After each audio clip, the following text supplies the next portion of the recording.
we are traveling south on Interstate 55. We left Memphis a couple hours ago, and we're just outside of Jackson, Mississippi.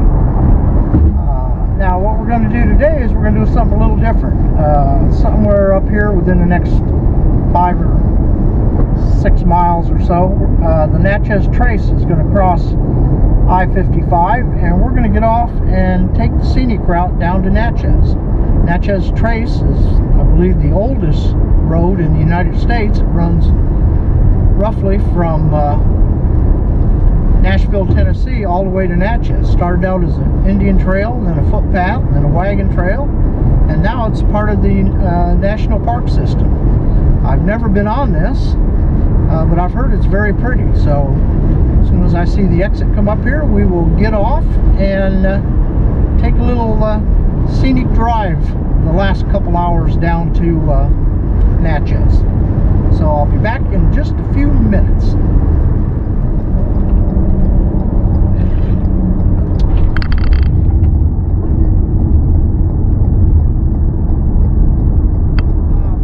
A little bit about the Natchez Trace. I talked about being the one of the oldest highways or footpaths or roads or whatever in the country. The National Park Service has been buying up tracks on both sides of the road to prevent any development on it. So as a result, there's only a few limited accesses to and from it. So important things to remember: make sure you've gone to the restroom, make sure you have gas. I doubt seriously at any point you're going to go more than about 30 miles without being able to get off it. But our first stop today is in Clinton at the visitor center. Very pretty little place. So let's go inside and take a little look around before we hit the road again.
Well, that's kind of nice. I think I'm going to buy that for Edith May.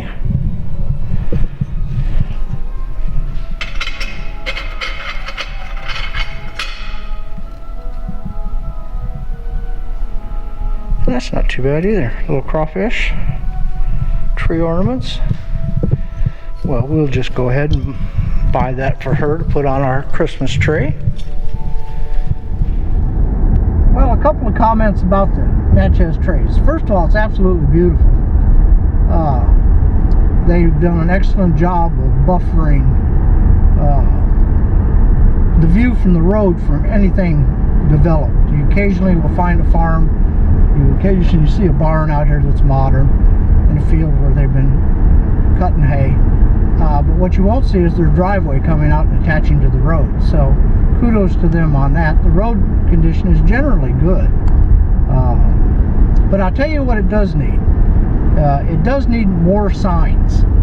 I don't know, based on the 10 or 20 miles I've gone so far, I don't know that I'd care to get on this in Natchez and try and find my way all the way up to Nashville. I think it'd be very difficult. It could be confusing. So there's one comment, that they could spend a little more money on signs. signs. They can make them look rustic, but at least let you know you're on the right road. And the other thing I've noticed, and I'm not sure what to do about this, is the amount of traffic of people who are simply speeding. It's almost as if they said, well, let's take the trace because there's no traffic on it and we can make good time. Now, back at the visitor center in Clinton, I talked to the lady there about that, and she said that she was a little surprised because the rangers, this being a national park, so the park rangers patrol this every day, and they do it in unmarked cars, and that's one of the things they're looking for, is people that aren't using it as a scenic byway, that they're using it as a commuter route with no traffic. So just a couple observations. And the last thing I was prepared for, but I wasn't prepared for it when I saw it, and that is the number of people bike touring on the old trace. I've passed 2 or 3 sets riding, and they have pretty much the right-of-way on the trace. So when you see them, you're supposed to move over to the other lane and give them a wide berth. So there's 3 observations from my short distance so far. I haven't seen a sign. I'm not sure what mile marker we're at, but we'll keep watching. And at the rate we're going, we should make it the remainder of the time to get there by probably 4 or 5 o'clock. But I don't care, I'm retired.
I will say one thing, that once you get away from the urban areas like Clinton back there, I'm now at roughly mile marker 64, so I got about 64 miles to go till I get to Natchez.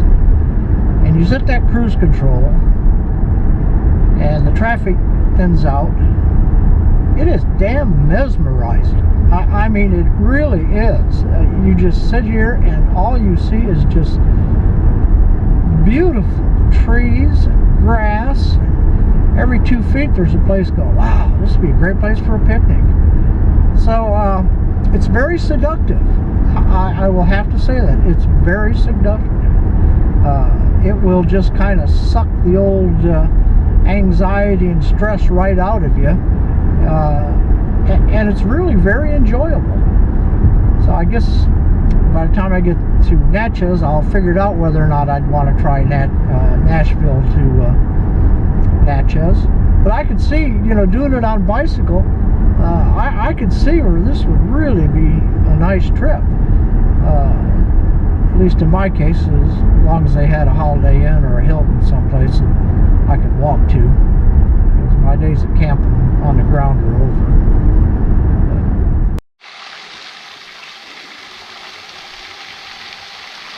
A pretty little waterfall. I think the sign back there said Owens Creek.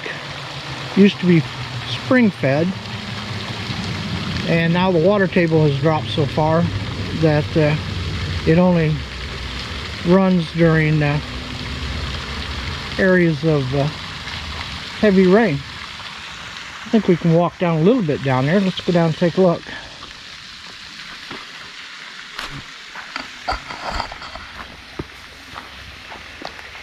Nah, we ain't gonna do that. 70 years old. Now I know where that story's going. I'll try to shoot a little bit up that way. Very pretty though. If you were a kid, you'd be in heaven right now. This is probably one of the most famous stops on the Natchez Trace.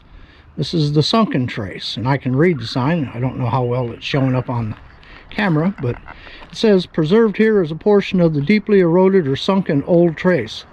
Hardships of the journey on the old trace, including heat, mosquitoes, poor food, hard beds, disease, swollen rivers, and swamps. Take a 5-minute walk to this sunken trail and let your imagination carry you back to the early 1800s, when people walking 500 miles had to put up with through the discomfort, or where a broken leg or arm could spell death for the lone traveler. So let's go take a 5-minute walk. I'm going to set my timer, and I'm only going to walk exactly 5 minutes.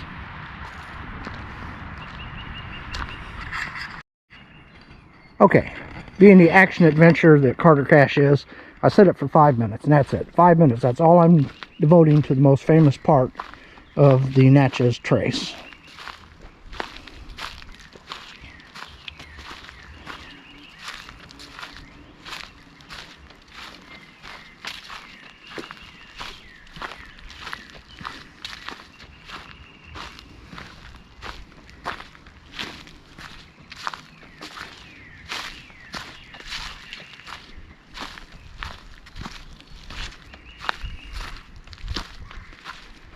Well, I will say it certainly is a sunken trace. I don't know how well you can see it, but that is the original footpath. And this has been wore down by thousands and thousands of horses, feet, wagons, foot traffic. That is impressive. I have to say, that is impressive. This is not a stream bed. This is part of the original road itself. Let's see if I can manage to climb over these without falling down. That's what makes Carter Cash such the adventure guide. It's his inability to walk and chew gum at the same time. But luckily, I'm not chewing gum right now. So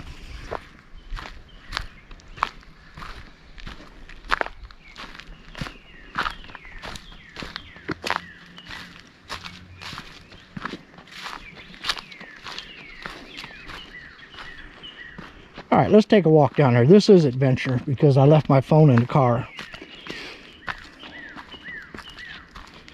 But luckily, apparently I'm not the only person that would have fallen down this, because it looks like it's actually been paved at one time. So kudos to the Park Service.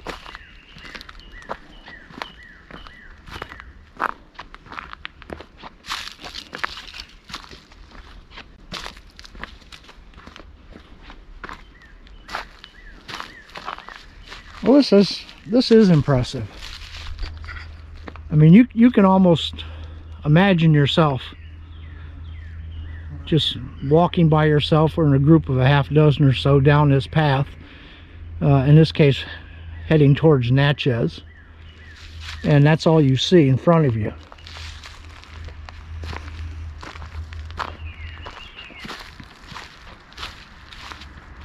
coming back this way, and lo and behold, this is what the pioneers saw. A fifth wheel parked. I think we'll probably edit this part out of it. I don't think they actually saw fifth wheels. They might have. I'm not sure. I wasn't there. But I'm going to bet they didn't.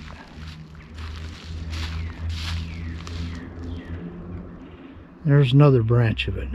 You know, the Natchez Trace wasn't specifically one path. It was one trail with numerous little... It's easier to go this way if you have a wagon versus it's easier to go this way if you're on foot and don't want to follow a wagon.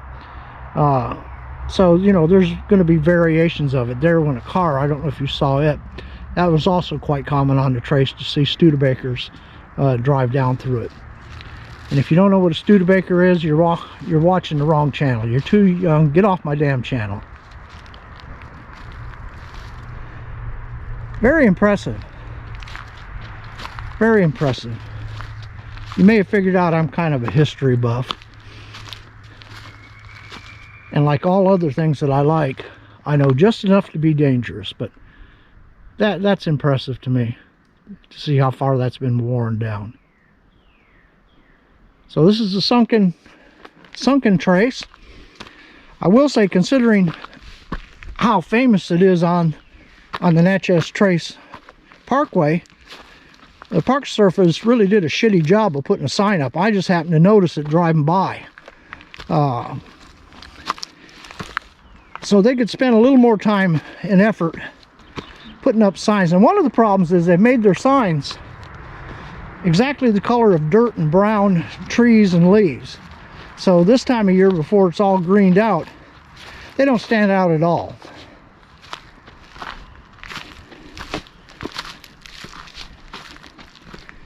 Now I would just think, and this is just me talking. Oh, there's my watch. Time's up. Our 5 minutes is up. Actually, they were right.